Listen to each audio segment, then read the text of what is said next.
What's up, everybody? What's up? What's up? What's up? Welcome to Thrive. Hope you're doing fantastic. Hey, you know the vibes. You know the vibes. Drop some fire in the chat right now. Let's light it up.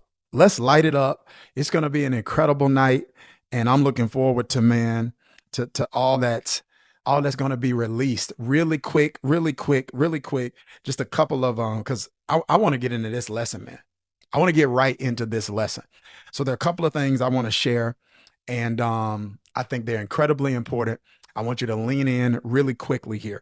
And so here's the first thing, guys. Here's the first thing. If you are not subscribed to this channel, you got to subscribe. This is I'm telling you right now, you got to subscribe. And let me tell you why. We've been planning for this for a while, my team and I, but we started this week where we're literally releasing content on this channel every single day. I think it's Hebrews 3:13, somewhere around there. It says, encourage each other daily. And I'm like, man, I realize and recognize that we need encouragement, we need instruction, we need it every single day. And so I want you to subscribe to this channel if you're not subscribed. And then I want you to also hit that bell, man, that notification button. That way you can actually get notified every time content is dropped. We just released something recently. And they're shorts, they're shorts. All of them aren't long. We just released something recently. And if you haven't seen it, you need to go back and watch it. Now, after you're done watching this, you need to go and watch this. If you haven't watched it, I think the title is Your Disappointment is Not My Responsibility. Listen to me. I'm telling you right now, so many people struggle with assuming responsibility for something that you're not responsible for. You're responsible for whether or not you are offensive. You're not responsible for whether or not someone is offended, because whether or not someone is offended is going to be determined by a lot of factors that may have very little to you. You are responsible for your communication. You are not responsible for someone else's comprehension. Should you try to communicate in a way that they can comprehend? Absolutely. But just like there are communication styles and levels, there are comprehension styles and levels.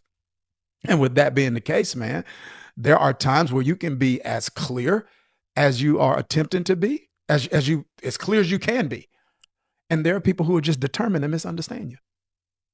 They are just you can say something, and then I'm teaching already. If this is adding value to you already, just put teach in the chat. If this is adding value to you, just put teach in the chat. But here's the point, man. The there are different communication styles, the different communication levels, and there are some people that are just, they're just. You will say something, and then they will interpret it away, and then you will tell them what you mean, and they will tell you what you meant. You can't tell me what I meant. Only I know what I meant. And so sometimes we're taking responsibility for something we're not responsible for. So if you haven't checked that one out, I need you to check that one out. And then I also did this one, man, called God and Entrepreneurship.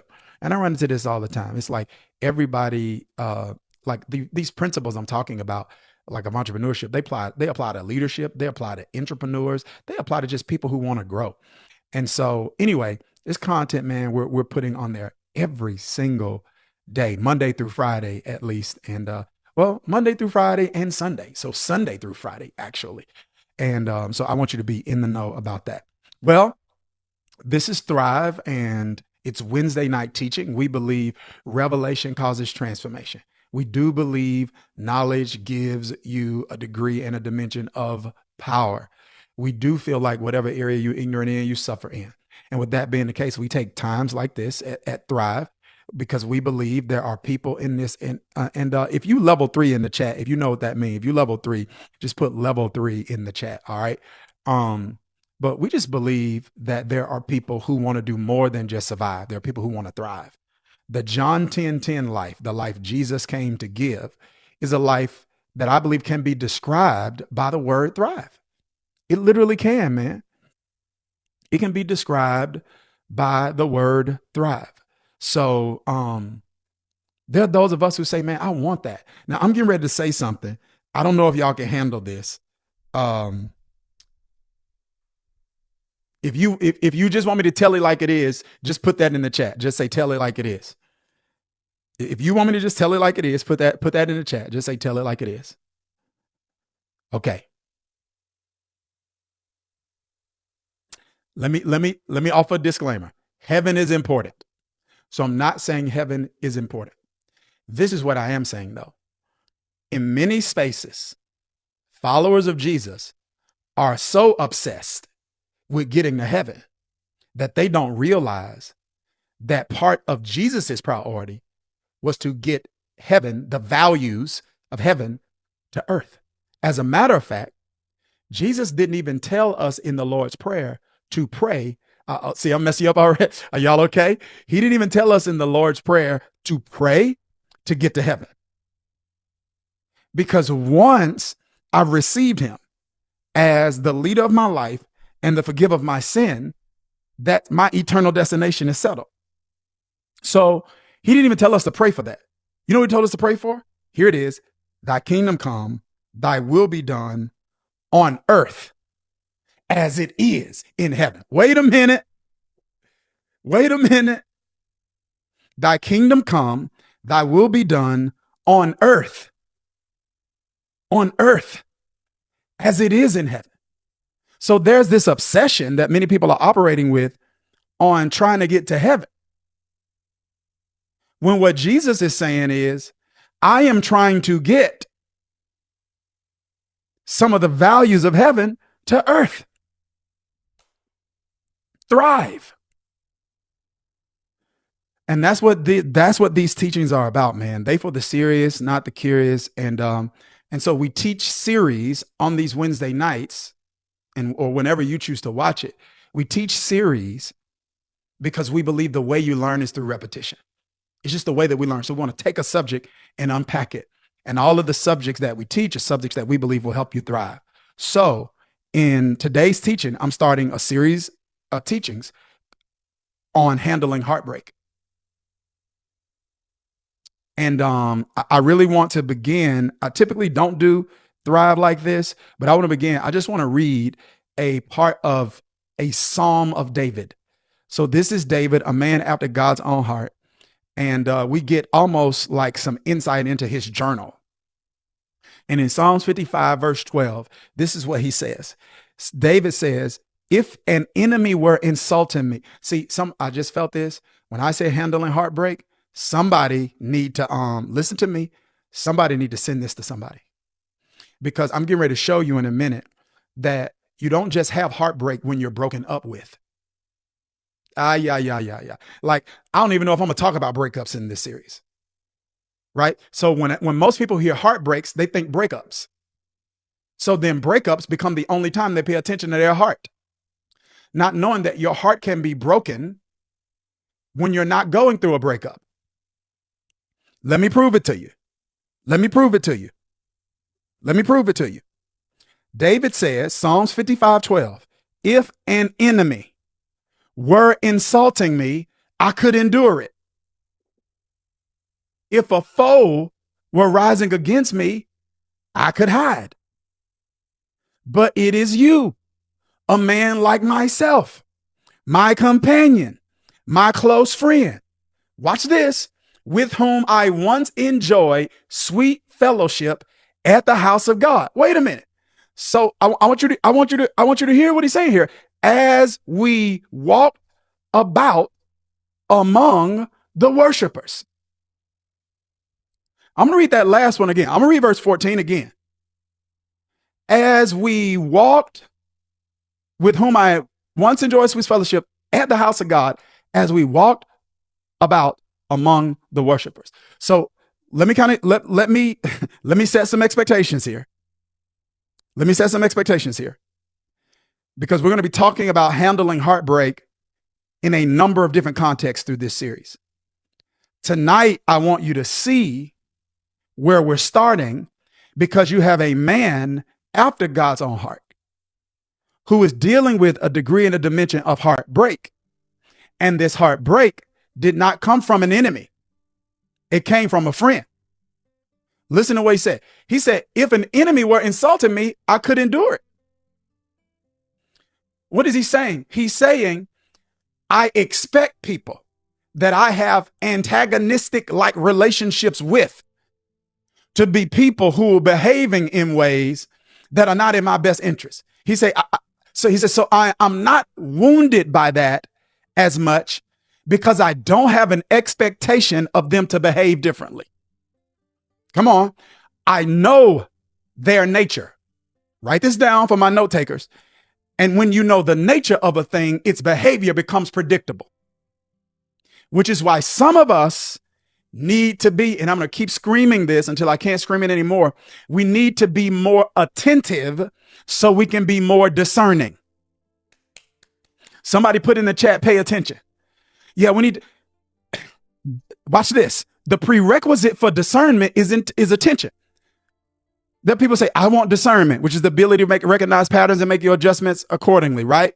But there cannot be the ability to recognize patterns and make your adjustments accordingly without attention. And attention very often requires intentionality. Gosh, not paranoia, but intentionality. A person making a decision that I am not, watch this, I am not going to reach my redemptive potential if I'm operating with naivety. I can't be naive. What's a word the Bible uses to describe those that are naive? Simple-minded. Simple-minded. So David says, because I understand the nature of my enemies, their behavior is predictable. So it's easier, not always easy, but it's easier for me to endure some of the issues I'm enduring with an enemy because I expect that. He says, but this happened. So David is articulating, watch this, some betrayal he's experienced. I don't know if y'all can handle where we get ready to go. I really don't, but it's Thrive. So we go there. So we go in there anyway. Here it is. Here it is. David is, watch this. David is articulating a degree of betrayal that he's experienced by a companion and a close friend and someone he worshiped with.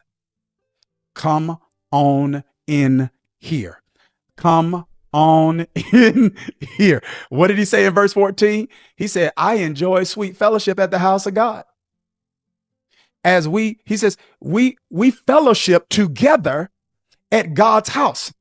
And so he says, I am emotionally impacted in a different kind of way, not just because of what was done, but because of who did it. Because he's saying, I expected you to have a value system that would restrain you in such a way that even if you chose to betray someone, you wouldn't betray me. Okay. Are y'all okay? Are y'all okay? He is articulating.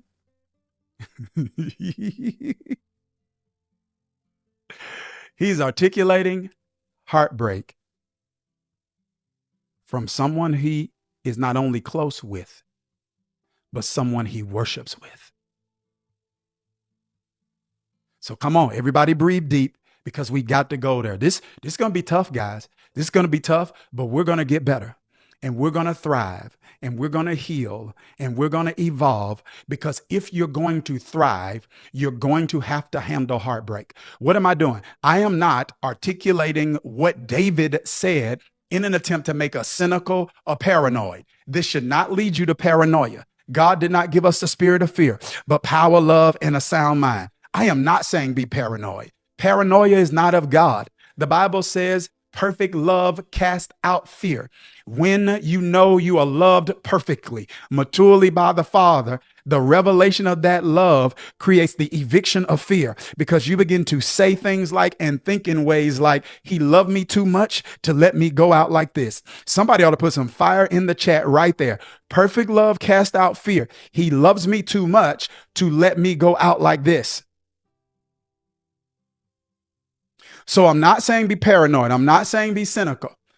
But I am articulating what David has shared with us so that we can be wise, because I want your expectations grounded in reality, because I need you to see that if heartbreak can come to David from someone who's in the house of God, then heartbreak, ladies and gentlemen, can certainly come from someone that's in your house or in another house.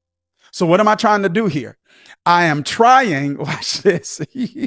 I am trying to get us to ground our expectations in reality, because I want you to know heartbreak is inevitable. See? Now I want you to I want you to sit with that for a minute, because I meant that. I don't need to say it a different way. I'm not going to try to say it a different way. I'm saying heartbreak is inevitable. Am I saying that um that we can do nothing about heartbreak? No, that's not what I'm saying, which is why I said paying attention and discernment is important, because you're able to inspect fruit, see what kind of tree that is, and you're able to set boundaries emotionally or physically or whatever type of boundaries you have to set to minimize the impact of people's imperfections on you. So, yes, there are certain things that we can do to prevent some heartbreak, but write this down. There's nothing you can do to prevent all heartbreak. Gosh.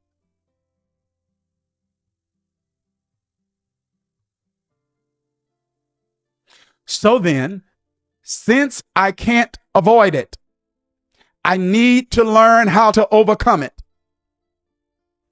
And this is what this is, come on, this is the way those of us who are following the person, the practices, and the principles of Jesus, this is the way, family, we need to think.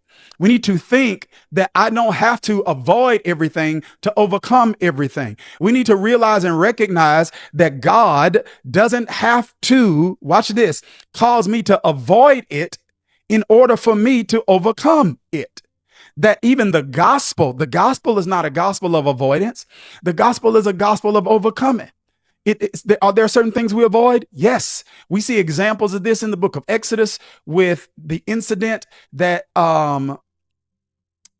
is the root of the inspiration for the Feast of Passover, when the death angel passes over the houses that have blood on the doorpost. That's an example of exemption and exception. Yes. But I am telling you, there are also instances where God gives, so there are instances where God gives victory through avoidance. And then there are instances in the Bible where God gives victory by overcoming. Either way, you get the victory. So if you avoid, you win. But if you don't avoid and you overcome, you still winning. All I do is win. Somebody put that in the chat. All I do is win. And you'd be amazed at how many people's belief in their ability to win is tied and tethered to them avoiding something. They think they got to avoid. I'm telling you, not so. And some of you are in the midst of adversity right now. You're in the midst of unexpected inconveniences. You're in the midst of heartbreak. And we're gonna walk you through some of this. You're in the midst of heartbreak. And I am telling you that even in the midst of this, and many of us, we will be questioning God. It may not seem just. It may not seem fair. I am telling you that, like the Hebrew boys, you may go in the fiery furnace, but you're going to win. Like Daniel, you may go in the lion's den, but you're still going to come out. Like Paul and Silas, you may find yourself in a emotional or a spiritual prison. But like Paul and Silas, you're going to get out. Like Jesus, you may find yourself in a proverbial tomb. You may feel like you're locked in and locked out. But in 3 days, you're going to get up. So when I say heartbreak is inevitable, I'm not saying that to push you to a state of pity. I'm saying that to push you to a place of preparation. And I'm going to tell you something. And I'm going to keep reiterating this. There are some things you can do to prevent some heartbreak. There is nothing you can do to prevent all heartbreak.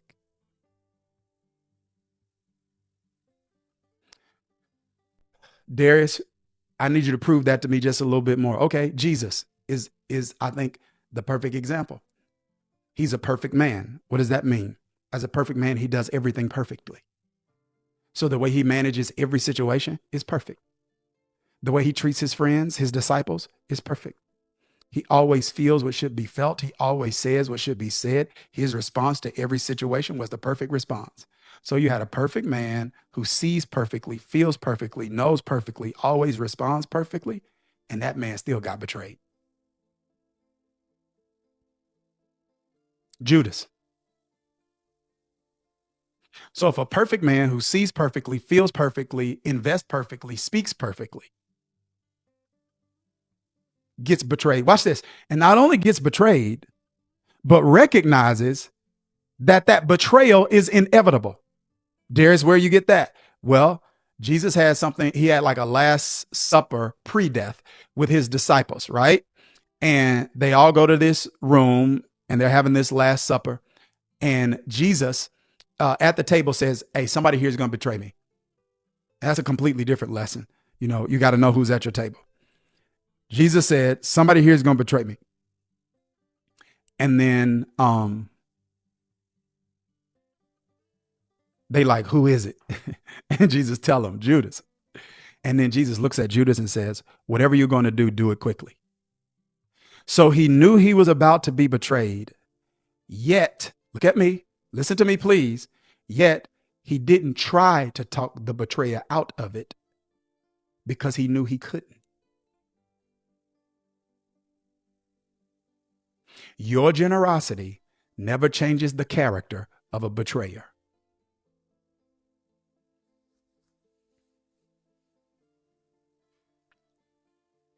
Y'all, I ain't even on my notes.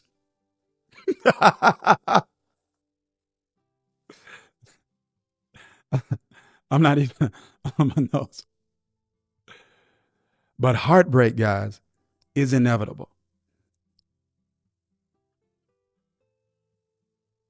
Some of you are dealing with heartbreak or have dealt with heartbreak parentally.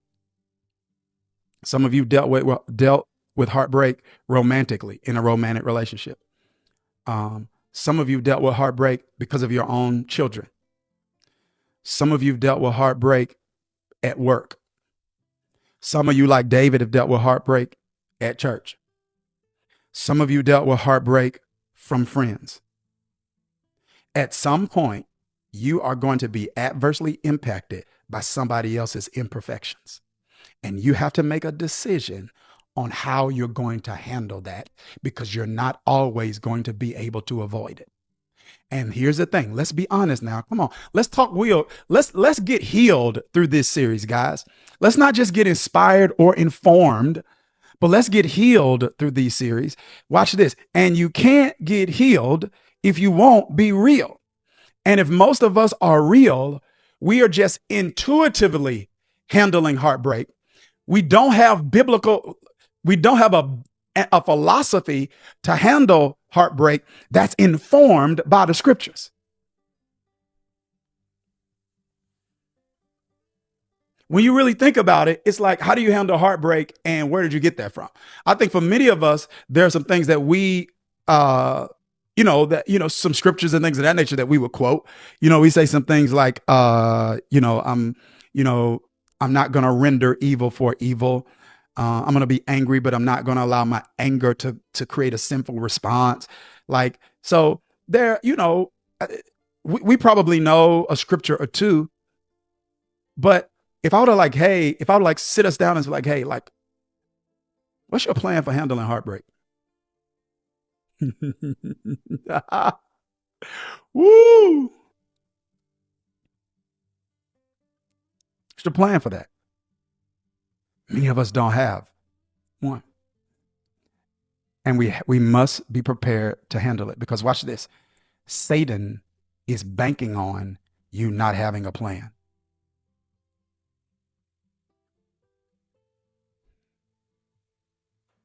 Yep. Dr. Darius, how can you say this? Write this down. Write this down. This is how I can say this.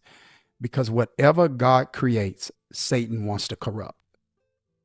Whatever God creates, Satan wants to corrupt. Satan is not a creator. He's a corrupter.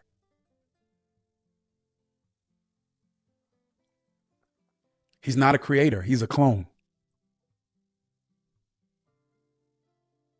And so God created your heart, which is a part of your soul, mind, will, emotions, imaginations, and affections. So God created your heart, and he knows that the quality of your life is determined by the condition of your heart. Listen, you can succeed without a healthy heart. You just can't thrive. And this right here, this teaching, we're about thriving. I'm going to say that again. You can, some of y'all are not sharing this. And I'm telling you, there are people in your relational circle that need this. Some of you know somebody is going, and now, and like I said, I might not even talk about heartbreak, but some of you know somebody right now whose child has broken their heart. Their parents have broken their heart. There's sibling rivalry, like Cain and Abel. There's workplace jealousy, like what Daniel had to deal with. Come on, like you know that somebody they in love with has betrayed their trust. Like you know somebody that's going through this, and most of the time, what we give people in the midst of heartbreak is encouragement. Do they need encouragement? Yes, but I need more than encouragement. I need instruction. Come on here. If somebody cut me and I'm bleeding, I need somebody to encourage me to say, yeah, you're going to be okay. You can do this, Dharius. Hold on. But I also, at some point, need some instruction to stop the bleeding. And many times we're resorting to we mean well, but we're resorting to tactics and principles that are normal and common, but not effective. Somebody hurt. Come on, let's go get drunk. Somebody hurt. Come on, let's go party. Let's take your mind off of it. Somebody in a relationship, they get their heart broken. Go find somebody else they don't even really like that. Is this too real? I don't know if this, well, it's Thrive. So the only way we're going to thrive is if we're honest and authentic. Like rebound and go with somebody they don't even like to try to get their mind off the person that they really like, and it don't even work.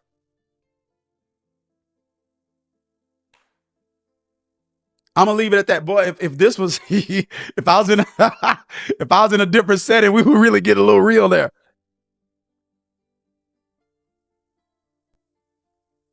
So when we really think about it, we mean well, but it's like, what's the pain plan? So I'm going to say something I said earlier one more time. Whatever God creates, Satan wants to corrupt. God created your heart. He could have made you without emotions. But if he did that, you wouldn't be in his image and likeness. Because although the terms are used what we would call anthropomorphically, there are terms that the Bible uses that are like emotional terms to describe God. Because your emotion gives you capacity, some capacity that logic doesn't give you. It gives you intuition that logic doesn't give you. It gives you connectivity that logic doesn't give you. It gives you pleasure that you can't get just with logic alone. God knew in order for you to experience, and me to experience life the way he intended, he had to give us more than a brain. He had to give us a heart. We needed more than logic and intellect. We needed emotion. And this is a completely different lesson. And actually, studies are showing now, at least studies conducted in the area and arena of emotional intelligence, that it's a person's EQ, not IQ, that's actually a greater predictor of a person's success. Woo! Because, see, their IQ may increase a person's acumen and capacity, awareness of something that they need to do. But it is EQ that actually equips you to do it. See, some of our problem right here, some of our problems is not, at least in my life, there have been times where my problems were not IQ. It wasn't that I didn't know.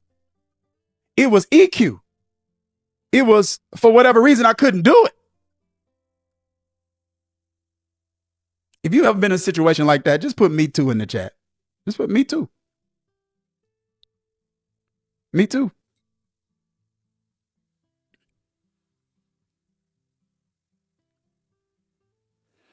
And I know here's a saying. Here's a saying, guys. Here's a saying. Here's a saying. Here's a saying. Time heals all wounds.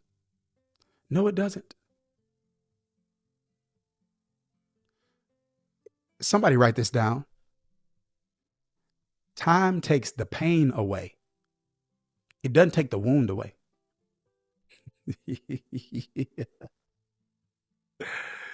Gosh, y'all ain't even on my notes here.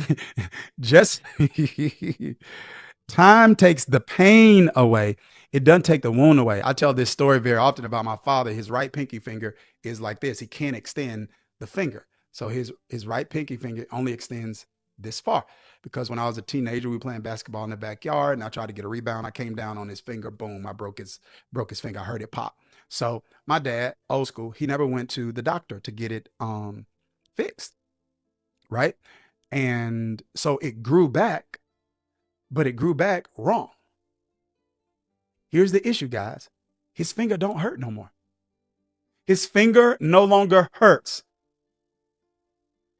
So did so time took the pain away. But time didn't fix the brokenness. As a matter of fact, when he went to look into getting it fixed, the doctor said, I can fix it, but I have to break it again because it grew back, but it grew back together wrong. And this is the way some of our hearts look. They're not hurting. There's something that, so my father hurt his finger, proverbially, his finger literally playing basketball. Well, some of us have been hurt in relationships, parental relationships. I'm going to teach you what to do when you're dealing with heartbreak parentally, when something your parents did that they shouldn't have done or didn't do that they should have did. I'm going to talk to you about how to handle heartbreak with children. When you have thrown your heart into them and raised them and guided them and sacrificed for them, and like the father of the prodigal son, you got multiple children in the same house that got the same teaching, the same kind of love, the same kind of guidance, and they take two different paths. And you are confused and like, how in the world did this just happen? I'm going to teach you how to handle that. I'm going to teach you what to do. We might talk a little bit about breakups, but I'm going to teach you what to do, like in the context of a marriage, that when you took your vows seriously and you meant every word of them, and even when it was inconvenient and uncomfortable, you were faithful to those vows. And then there were people maybe that you would that were not, and it breaks your heart in a different kind of way. See, you can go through all of that, and it may not hurt anymore. But that doesn't mean the heart's not like this. Can my dad use this finger? Yes. Can he use his the way I can use mine? No. So there is some functionality, but there's not full functionality because it grew back and it grew back wrong.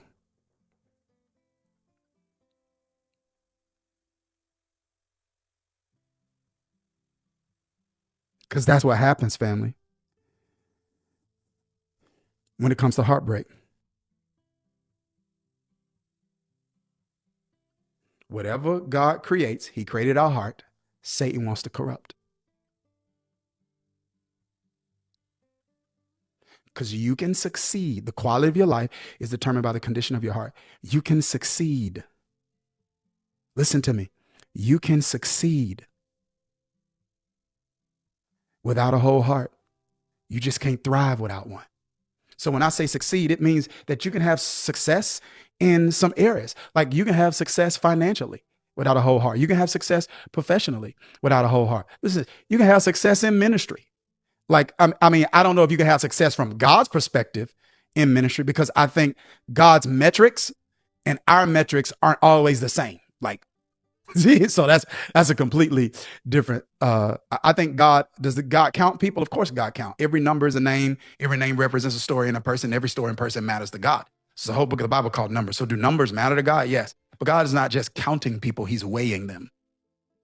He's not just looking at how many people are following me. He's looking at how much of me is actually in these people. How much Shekinah, kabod, how much weightiness, how much of my presence is in them. How much do they weigh? Are they full of themselves or are they full of me? So you can have all of that, but not be thriving. And if all you got is success in some of those areas, I don't care how much money you made. I don't care how successful you are. It matters not how much notoriety you got.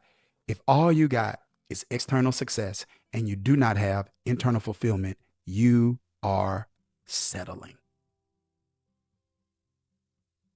I say this a lot when I'm speaking in entrepreneurial spaces.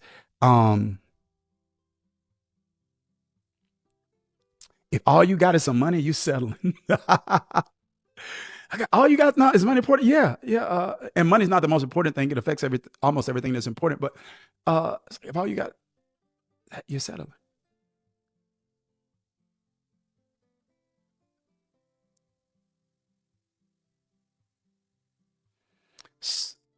So let me say this again. Whatever God creates, Satan wants to corrupt. This is so important that one of the wisest men to ever live is a man named Solomon. And this is what Solomon said. And I can't say this scripture enough. This is what Solomon says. He says, guard your heart. I'm going to teach you how to do, guys, listen, I'm just laying foundation here, okay? I'm just like laying some foundation here. And we're going to get very tactical and practical in the coming weeks. But he says, guard your heart with all diligence, for out of it flows the issues of life. Meaning every aspect of my life is impacted by what's going on with my heart. And I know you survived, and I know you winning, and I know the devil couldn't stop you, and I know it didn't block you, and I know the divorce didn't break you, and I know the jealousy couldn't take your success. I know you won anyway. My question is, does that heart look like this though?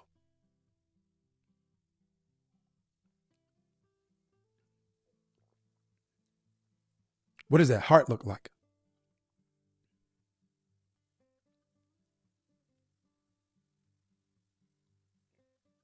Why is this important? All right, let me get to my notes here and let's wrap up. Why is this important? This is important because God wants us to have whole hearts for three reasons. Number one, he wants us to have whole hearts for our pleasure. Now, I'm going to say this.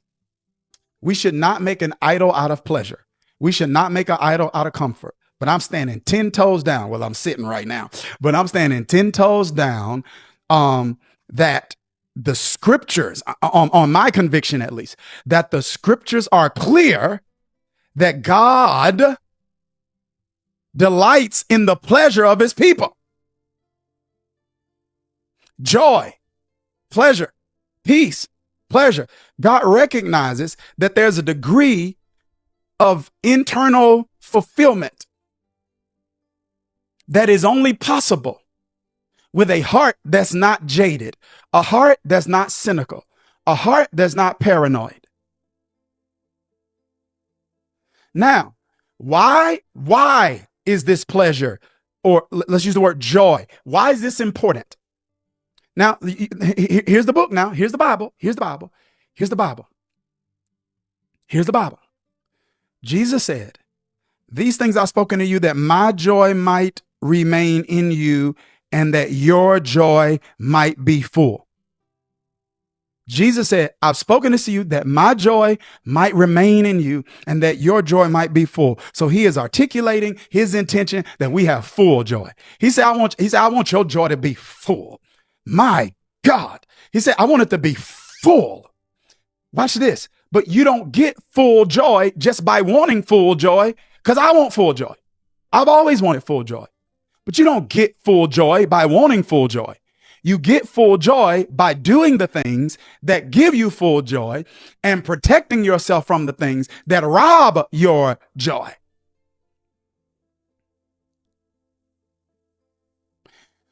Paul puts it this way, joy unspeakable and full of glory. It's Paul or Peter? Confused now. Joy inexpressible and full of glory. So what? It's a type of joy that glorifies God. So God's like, I want you to have whole hearts so you can have full joy because I'm glorified in your joy. Hi, yeah, yeah, yeah. That people are able to see my goodness through your joy. Come on here. That God's like, I want you to have this whole heart so that you have full joy. So that when people are interacting with you and making observations about you, they see that you have something that makes you rich where they poor. Come on here. Full joy. He says, I want to be glorified. He says, if you're despondent and in despair and defeated and unenthusiastic and downcast, that's not attractive. It's not alluring. It's not salt of the earth. It's not light of the world. It doesn't accurately portray. Come on, that the evidence of God's working on the heart of an individual. It's like, yeah, come follow me as I follow Christ so you can be downcast, in despair, upset. No, the devil is a liar. God is glorified in my joy.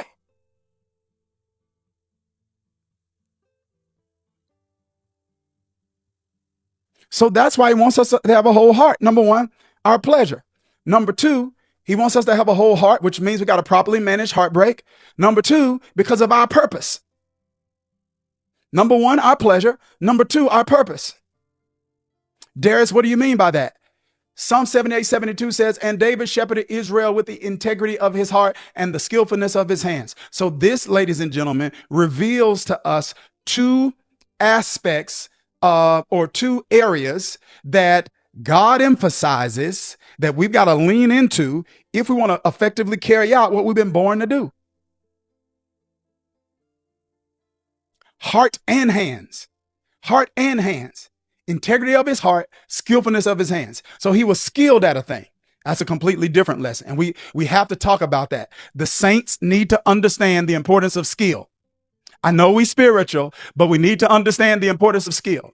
We cannot accomplish our assignment to actually change the world if we don't take skill seriously. We have been called to be missionaries in the marketplace. We have been called now. Come on. I want you to catch this. We have been called to be Daniels and Nehemiahs and Josephs that are invading culture, invading some of the 7 sectors and 7 mountains. And we're supposed to be delivering value in the marketplace that's solving people's problems and helping people reach a goal. Come on. And when we do that, like Daniel, we get positioned in places of influence where we can now influence that sector for the common good.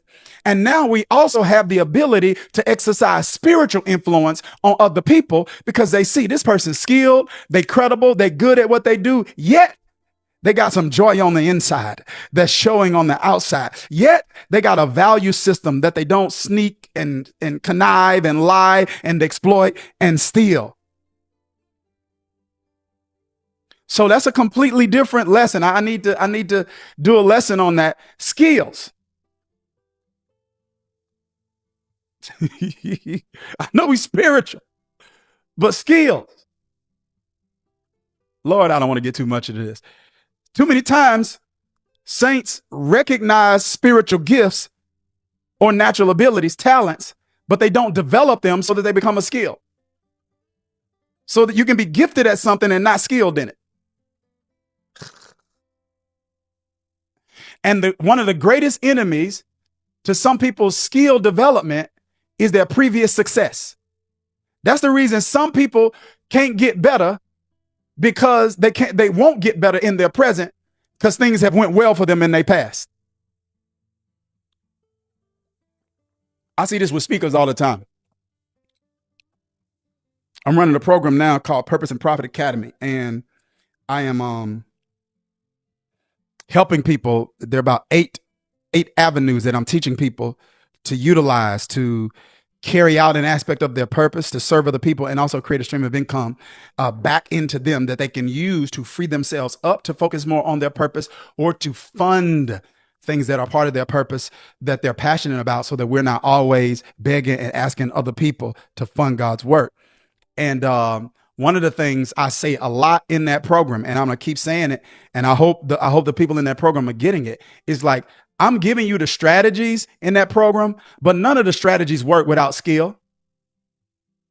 None of them work without skill. I'm gonna create a course. It's not gonna be good if you don't speak well. I'm gonna create a podcast. Not gonna be good if you don't speak well. I'm gonna run a coaching group. It's not gonna be good if you don't speak well. I'm gonna write a book. It's not gonna be good if you don't write well. I don't even know why I got all on this. Skill and previous success. I mean, I remember this was years ago, a long time ago. I remember one time years ago, I had this pastor that had reached out to me. I was first getting started in ministry. This person was experiencing some plateaus and church wasn't growing, etc. And this is way back in the day. It wasn't a drop box, and I don't think YouTube was popping like that. And I told the guy, I was like, "Yo, send me a CD." So we had CDs. I'm that old. We had CDs and CD players. I said, "Send me a CD. Let me hear let me hear you speak." And he was like, "Oh, no. I don't need to send a CD. I know it's not my preaching." I said right then, okay, I can't help him. Right then, I said, I can't help him.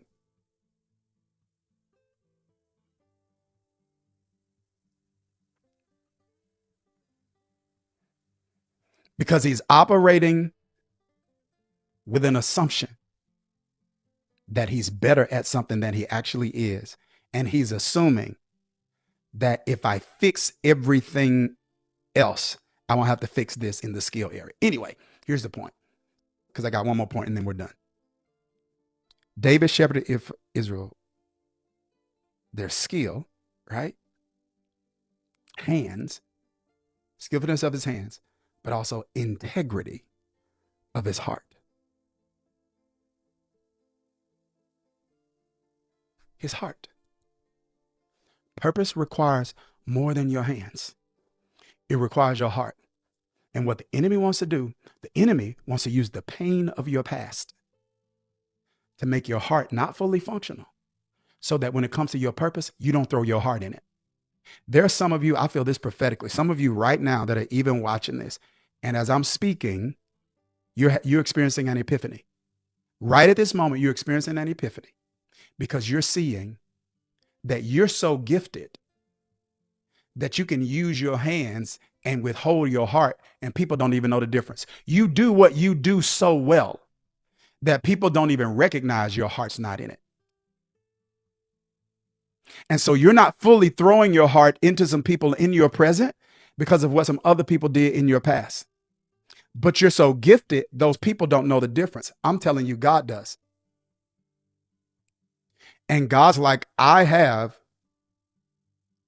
called, created, and commissioned you to throw your heart into what I've called you to do.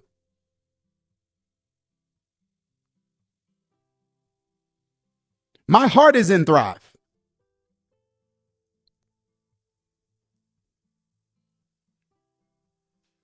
I'm not just throwing words out. My heart is in this.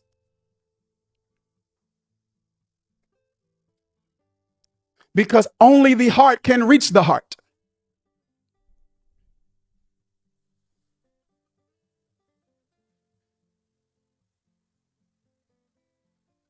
And many of us, I've been there, guys. I'm not immune from this. I've been there. And many of us have been wounded. We've been betrayed in our past. And in the midst of our pain, we made vows. And we made vows regarding what we would never do. I'll never help anybody else like that again. I'll never do this and that again. And when we make those vows, you literally made a vow to pain. Not just a vow in pain, you made a vow to pain. And when you make a vow like that to pain, you're rejecting the leadership and the lordship of Jesus in that area of your life. In essence, what you're saying is, I've already made a decision what it's going to be like going forward. So God, there's no use in you telling me any different. And so God's like, okay, if you're not going to listen, I'm not going to speak. But my silence is not my endorsement. Just because I'm not saying anything about it don't mean I'm cool with it.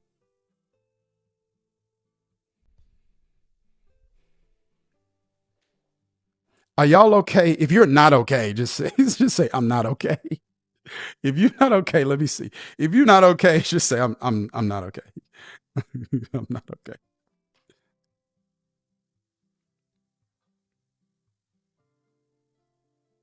You can't say I'm living, loving, and leading like Jesus and not throw your heart into it. Gosh, I'm out of time.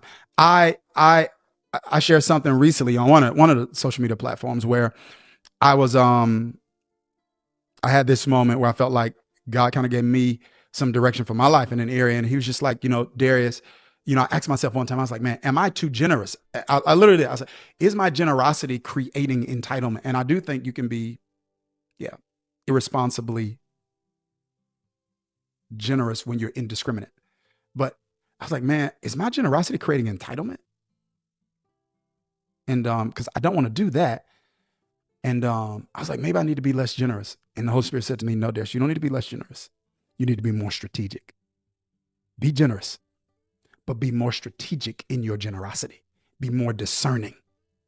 Be more wise.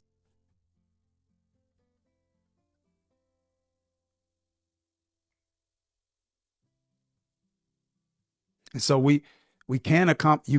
You can do good. You can help a lot of people. You can get by. You can fool people, but you cannot accomplish what God has called for you to do. You can't make the type of impact He wants you to make without. Um, I need my moderators get the bots out my chat. Tender hot. Uh, this ain't the place unless you want Jesus. We're gonna give you some of this good Holy Ghost.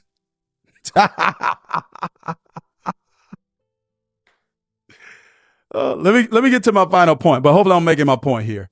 Your purpose requires your heart, man. And then finally, last but not least, you're prospering.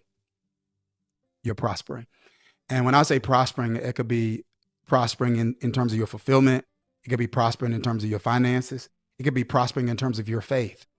That is going to be connected to your ability and your willingness to have a whole heart. Because part of your prospering is connected to people. I want to read you something. Not all of your prospering, but part of your prospering is connected to people. I'm going to read you something. This is Paul's letter to believers in Ephesus, okay? This is Paul's letter to believers in Ephesus, and this is Ephesians chapter number 3.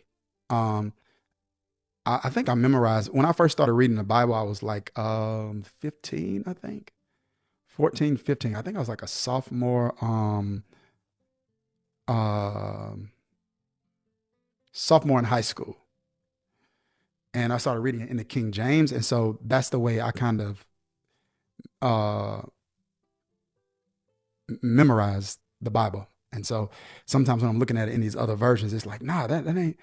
I wanted to say it like I wanted to say it. So excuse me, not Ephesians 3, Ephesians 1. Ephesians 1. Look at verse 18 here. Paul says, I pray that the eyes of your heart, gosh, I ain't got time. Because when your heart is hurt, your eyes are off. You got eyes here and you got eyes here. Come on here.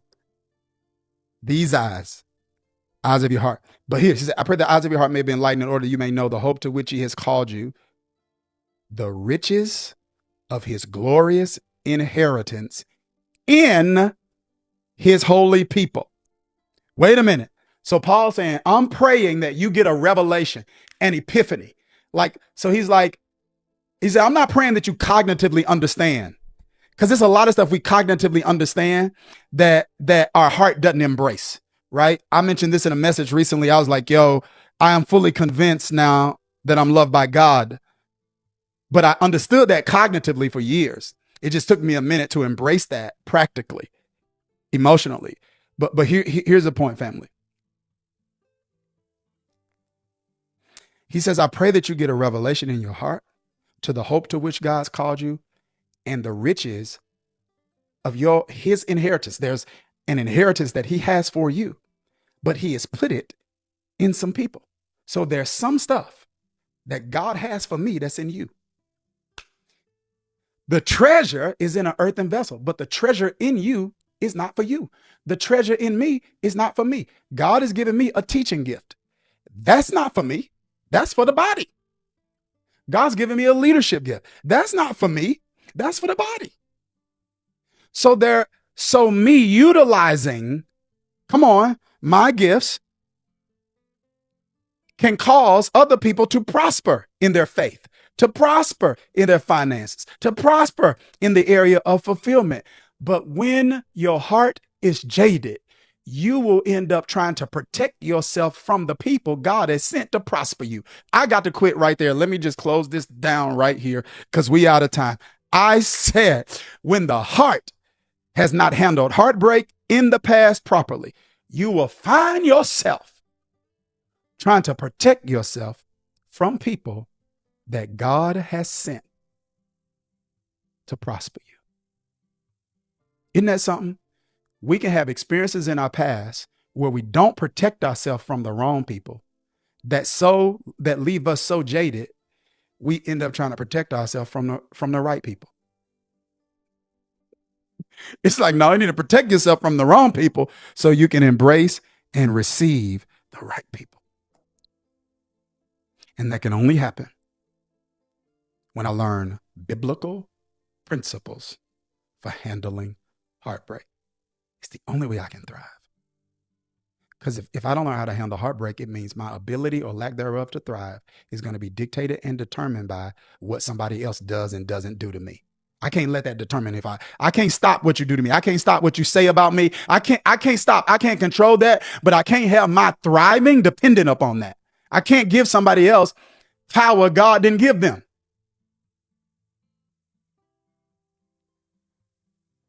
We can't thrive without it. And throughout this series, practically, we're going to teach you how to walk through some of this, how to walk through it in family, how to walk through it in church, how to walk through it in the workplace. We believe in God's going to meet us in an incredible way. Man, drop some fire in this chat. We just laid some foundation today. I know I'm going a little bit, I'm talking a little spicy with this because I know this is just an area where the body needs assistance and the body needs help and the body needs to thrive. And man, I'm really excited about it. I want to invite you really quick to be a part of something. We are really excited about this. I have at this point less than 100 seats available. But I'm doing this live event November the 4th and 5th, 2022. And I'm doing it at the Change Complex in Duluth, Georgia. And it is a live event called Thrive 22. That's what it's called. It's 2 days, guys, of I don't know of any other event out there where you can go to one place and get spiritual development, emotional development, relational development, professional development, all in the same place. Like I have to go to different places to get different things. Like I had to go to church to get stuff spiritually. Then I had to go into the success industry to help me develop myself personally. Then I had to get in masterminds to develop myself professionally. Then I had to go to counselors to develop myself emotionally. Y'all see, it's like I had to be all over the place. Well, the kingdom is not this or that, it's this and that. And part of my calling is not just to teach it, but to live and to try to model that, hey, you can win in all the areas that matter. Am I perfect in those areas? No. But do I believe I've tapped into something to help people thrive in those areas? Yes. Married 21 years. Been working on my soul health for close to a decade. An entrepreneur, priest and king and kingmaker in the marketplace, raising up entrepreneurs. So I don't know where you can go and get all of that in one place. And we not putting faces on the flyer. We not saying who's going to be there. But if you want the best spiritual, personal, professional, business development event all in one place with kingdom people, 2 days with me, people, we don't lie in our marketing. We don't lie. You ain't got to lie, Craig. We don't lie in our marketing. When I say I got less than 100 seats, I got less than 100 seats left because I hadn't been promoting this because it was going to be only for people that are in some of my programs. So Purpose and Profit Academy is coming. Some people in Daniels Den are coming. My transformational speaking and coaching mentees are coming. I've trained and certified over 150 coaches and speakers this year alone. So some of them are coming.